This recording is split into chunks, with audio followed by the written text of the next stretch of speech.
Hello my dear viewers, one India Kannada YouTube ಚಾನೆಲ್ಗೆ ಸ್ವಾಗತ. ನಾನು ರಶ್ಮಿ.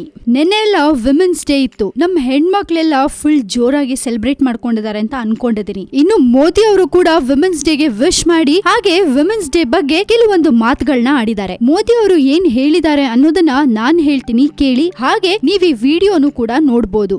ಇನ್ನು ಗಾಂಧಿನಗರದಲ್ಲಿ ವಿಮೆನ್ಸ್ ಡೇಗೆ ಮೋದಿ ಅವರು ಹೇಳಿದಾದ್ರೂ ಏನು, ನಿಜವಾದ ಭಾರತ ಇರೋದು ಹಳ್ಳಿಗಳಲ್ಲಿ ಅಂತಿದ್ರು ಬಾಪು. 2019ರಲ್ಲಿ ಮಹಾತ್ಮ ಗಾಂಧಿ ಅವರ 150ನೇ ಜನ್ಮ ವರ್ಷಾಚರಣೆ, ಅದನ್ನ ದಾಖಲಾರ್ಹ ಆಗುವಂತಹ ಕಾರ್ಯಕ್ರಮಗಳನ್ನ ಹಮ್ಮಿಕೊಳ್ತೇವೆ ಅಂತ ಗುಜರಾತ್ನ ಗಾಂಧಿನಗರದಲ್ಲಿ ಬುಧವಾರ ಪ್ರಧಾನಿ ನರೇಂದ್ರ ಮೋದಿ ಹೇಳಿದ್ದಾರೆ. 2017ನೇ ಸಾಲಿನ ಸ್ವಚ್ಛ ಶಕ್ತಿ ಪ್ರಶಸ್ತಿ ಪ್ರದಾನ ಮಾಡಿ ಮಾತನಾಡಿ, ರಾಜಕೀಯ ಸ್ವಾತಂತ್ರ್ಯಕ್ಕಿಂತಲೂ ಸ್ವಚ್ಛತೆ ಬಹಳ ಮುಖ್ಯ ಅಂತ ಗಾಂಧಿ ಹೇಳಿದ್ರು. ಸ್ವಚ್ಛತೆ ಬಗ್ಗೆ ಅವರಿಗಿದ್ದ ಬದ್ಧತೆ ಈ ಮಾತಿನಿಂದ ಅರ್ಥವಾಗತ್ತೆ. ಸ್ವಚ್ಛ ಭಾರತ ಅಭಿಯಾನಕ್ಕೆ ಅದ್ಭುತವಾದ ಕೊಡುಗೆ ನೀಡಿದ ಸರ್ಪಂಚರನ್ನ ಈ ದಿನ ಗೌರವಿಸುತ್ತಿದ್ದೇವೆ. ನಾವು ಗೌರವಿಸುತ್ತಿರೋ ಈ ಮಹಿಳೆಯರು ಹಲವು ಮಿಥ್ಯಗಳನ್ನ ಮುರಿದಿದ್ದಾರೆ ಅಂತ ಹೇಳಿದ್ದಾರೆ. ಗ್ರಾಮೀಣ ಭಾರತದಲ್ಲಿ ಸಕಾರಾತ್ಮಕ ಬದಲಾವಣೆ ಹೇಗೆ ಆರಂಭವಾಗತ್ತೆ ಅನ್ನೋದನ್ನ ಇವರು ನಮ್ಗೆ ತೋರಿಸಿದ್ದಾರೆ. ಗುಣಮಟ್ಟದ ಬದಲಾವಣೆ ತರೋಕೆ ಯತ್ನಿಸುತ್ತಿರೋ ಅವರ ನಿರ್ಧಾರ ನನಗೆ ಕಾಣಿಸ್ತಿದೆ. ಈ ವೇಳೆ ಮಹಿಳಾ ಸರ್ಪಂಚರಲ್ಲಿ ಒಂದು ಮನವಿ ಮಾಡ್ತೇನೆ, ಹೆಣ್ಣು ಭ್ರೂಣ ಹತ್ಯೆ ಕೊನೆ ಆಗ್ಲಿ, ಅದಕ್ಕಾಗಿ ಶ್ರಮಿಸಿ. ಹೆಣ್ಣು ಗಂಡು ಮಕ್ಕಳಿಗಿಬ್ರಿಗೂ ಸಮಾನವಾಗಿ ಶಿಕ್ಷಣ ದೊರೆಯಬೇಕು ಅಂತ ಕೂಡ